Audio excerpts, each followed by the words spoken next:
플라톤의 저술 크리티아스에는 솔론과 이집트의 고위 사제가 나눈 대화가 적혀 있습니다. 세계는 여러 시기 동안 여러 가지 방법으로 종말을 맞아왔다. 가장 유명한 방법은 불과 물로 인한 멸망이지만 그 외에도 멸망의 역사는 헤아릴 수 없이 많다. 훌륭한 문명이 멸망한 경우도 있는데 그것이 바로 아틀란티스다. 아틀란티스는 본디 포세이돈이 지배하던 큰 섬이었습니다. 이 섬에 살고 있던 한 여성을 사랑한 포세이돈은 그 여성과 정을 통해 10명의 아이를 낳았습니다. 포세이돈은 섬을 10등분해 자신의 아들들을 각 구역의 왕으로 세웠고 그중 첫째인 아틀라스를 왕 중의 왕으로 삼았습니다. 첫째 아들의 이름이 아틀라스였기 때문에 그 섬의 이름을 아틀란티스라 부르게 되었고 그 주변의 바다를 아틀란틱, 지금의 대서양이라 부르게 되었습니다. 아틀란티스는 섬 중심에 위치한 중앙섬을 3개의 해로가 원형으로 둘러싸고 있는 구조입니다. 그런데 당시 아틀란티스인들은 배나 항해술에 대한 조회가 전혀 없었기 때문에 중앙섬에 접근을 할 수가 없었습니다. 하지만 자손들이 국토 정비와 개발에 계속해서 힘을 실은 끝에 중앙섬을 둘러싼 해로에는 다리가 놓였고 중앙섬에는 신전이 만들어졌습니다. 뿐만 아니라 커다란 배로 드나들 수 있도록 폭이 넓고 수심이 깊은 문화도 만들어졌습니다. 중앙섬에 지어진 포세이돈의 신전은 가로 180m, 세로 90m에 달할 정도로 거대했습니다.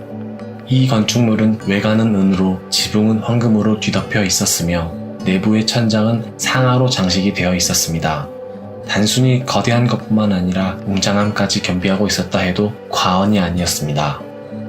신전답게 포세이돈의 신전에는 많은 황금상들이 놓여 있었지만 가장 대표적인 상은 전차 위에 서서 6마리의 천마를 달리는 포세이돈의 상을 꼽을 수 있을 것입니다. 아틀란티스는 뛰어난 기술을 기반으로 만들어진 계획 도시였습니다. 무려 1만 5천년 전에 지어진 도시임에도 불구하고 당대 묘사되는 기술들은 현대의 기술로도 쉽게 만들 수 있는 수준이 아니었습니다. 아틀란티스는 풍요로운 산물을 토대로 교역을 활발하게 진행해 굉장히 크게 흥했습니다. 하지만 영원히 계속될 것만 같았던 이 낙원에도 불행의 그림자는 드려지고 말았습니다. 아틀란티스 사람들은 원래 신과 인간의 혼혈이었습니다.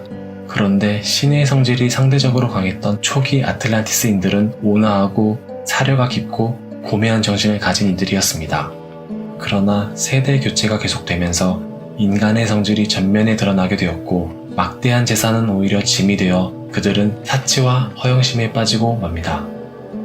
결국 욕망의 노예가 되어 신들의 노여움을 산 아틀란티스인들은 대지진과 홍수로 인해 멸망을 하게 됩니다.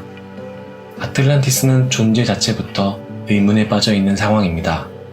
플라톤의 기록을 전후로 어떤 자료에서도 정보를 찾을 수가 없으며 그나마 아틀란티스에 대해 언급하고 있는 플라톤의 저술조차도 완성되지 못한 채 중간에 끊겨 있기 때문입니다.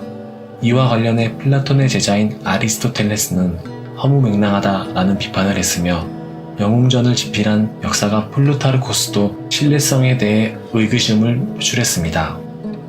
현대시대에 이르기까지 아틀란티스의 존재에 대해서는 부정적인 견해가 지배적이었습니다. 하지만 19세기에 이르러 아틀란티스보다 더 허무맹랑한 전설로 간주되던 트로이와 전설 속의 국가로 전해지던 아가멤논의 황금 미케네가 발굴됨에 따라 아틀란티스에 대한 연구도 다시금 불이 붙게 되었습니다. 스토리툰이었습니다. 감사합니다.